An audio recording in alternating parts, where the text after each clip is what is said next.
बदलत्या काळात सुदृढ आरोग्य ही महत्त्वाची गरज बनली आहे। अन्य व्यायाम प्रकारांबरोबरच योग साधनेकडे लोकांचा ओढ वाढलाय। गेल्या दशकभरापासून 21 जून हा दिवस आंतरराष्ट्रीय योग दिवस म्हणून जगभरात साजरा केला जातो। 10व्या आंतरराष्ट्रीय योग दिनानिमित्त सर्वच क्षेत्रातील मान्यवरांनी योग साधना केली आहे। पंतप्रधान नरेंद्र मोदी यांनी श्रीनगर येथे योगाभ्यास केलाय।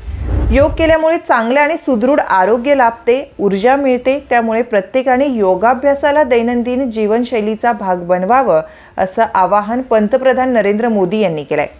श्रीनगरमधील तरुण तरुणी मोठ्या उत्साहाने योग प्रात्यक्षिकात सहभागी झाले होते। योग प्रात्यक्षिके झाल्यानंतर उपस्थितांनी पंतप्रधानांसोबत सेल्फीचा आनंद घेतलाय। मुख्यमंत्री एकनाथ शिंदे आणि उपमुख्यमंत्री देवेंद्र फडणवीस यांनी मुंबईमधील योग प्रात्यक्षिक कार्यक्रमात सहभाग घेऊन योगाभ्यासाचे महत्त्व विशद केले। दोघांनीही आपल्या भाषणात सर्वांना योग दिनाच्या शुभेच्छा दिल्या।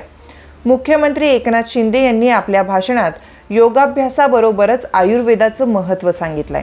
आंतरराष्ट्रीय योग दिवसाच्या निमित्ताने सरकारी पातळीवर तसेच खासगी आस्थापनांमध्ये योग प्रात्यक्षिकांचं आयोजन करण्यात आलं होतं। मंत्री, खासदार, आमदार, सरकारी अधिकारी, सेलिब्रिटी आदींनी या प्रात्यक्षिकांमध्ये सहभाग घेतला। सर्वच मान्यवरांचा सोशल मीडिया योग दिवसाच्या छायाचित्रांनी भरून गेला होता।